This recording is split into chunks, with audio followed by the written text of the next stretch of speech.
Chapter. The Muslim community is sending a strong message. The man responsible for the worst mass shooting in U.S. history does not represent them. And joining us this morning is Ahmed Rehab, the executive director of the Chicago chapter of the Council on American Islamic Relations. Muslim leaders around the country obviously coming forward, condemning what happened over the weekend. Thank you for being here very much. And I guess my first question to you is, what do you say to people out there, and there are plenty of them, who believe still that ISIS ideology mirrors somehow mainstream Islam? Well, of course it doesn't. ISIS is a radical fringe group that does not, by any stretch of the imagination, represent the normative mainstream understanding of Islam. It's condemned wholly by Muslims around the world. It's fought by Muslims who give their lives and limbs on the forefront of the lines of the war on ISIS, more than any other religious community or any other national community in the world. But more importantly, with this most recent attack, the Muslim community has come out in full force, and I've been very heartened to see the reactions flooding social media, the statements by civil groups like CAIR-Chicago, religious groups like CAIR-Chicago and the mosques to stand in solidarity with the right of the LGBT community to safety, to security, to life, and to prosperity. Because in our shared republic, we're only safe when we're all safe, and civil rights is for everybody, not just for one group. What do you make of, I know that this has become a political issue in the race for president, and Donald Trump has pressed other people in the race to say the words radical Islam. Is that a phrase that needs to be used when we're discussing this event? It's politicking. It's not an accurate term because Islam itself isn't the issue. It's political ideology that is cloaked in religion.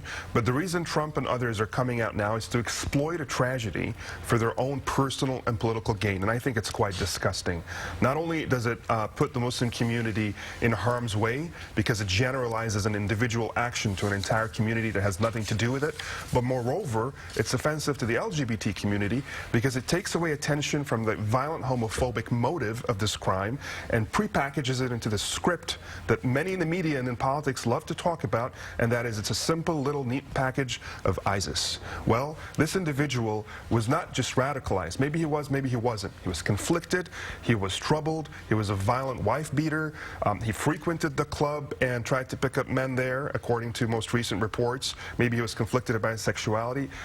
His wife suggested his bipolar. None of these things alone causes someone to kill 50 people.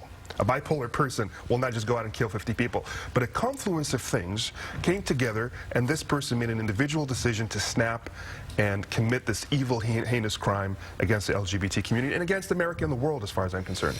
Ahmed, you had a chance yesterday to meet with local LGBT leaders. Tell us what you discussed and what came out of that get-together.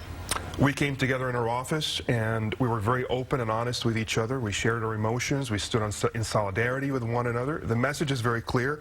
We will not be baited. We will not allow those charlatans in politics like Donald Trump to try to drive a wedge between our communities, exploiting our common tragedy. They will not allow Islamophobia to be excused at the moment because an individual who claims to be Muslim committed this crime. The Muslim community had nothing to do with it and condemns it squarely.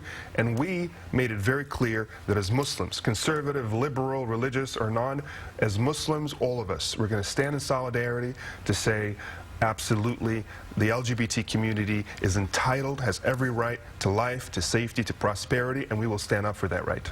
All right. Ahmed, thank you so much for coming in. Thank you. It's a pleasure. Thank you. All right. We're going to take a break. Much more Good Day Chicago on the other side. Please stay with us. 8:36.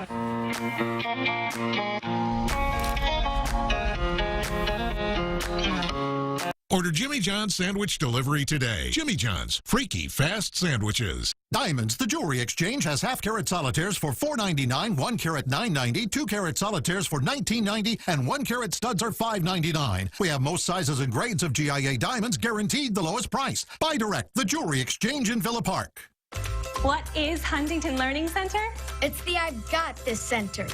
It's the Handing in Homework on Time Center. It's the Studying Without a Fight Center.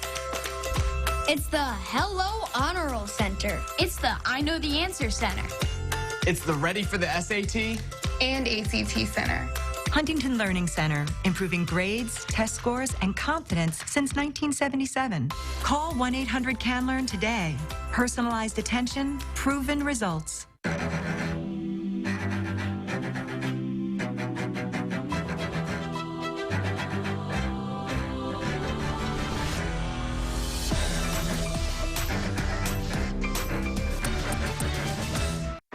Hey, honey.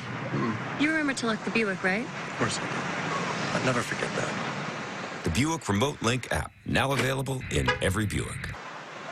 You closed all the apartment windows, too. Come on. Really? You're the best. Now get 15% below MSRP on select Buick Encore vehicles in stock. That's nearly $4,800 below MSRP on this 2016 Encore.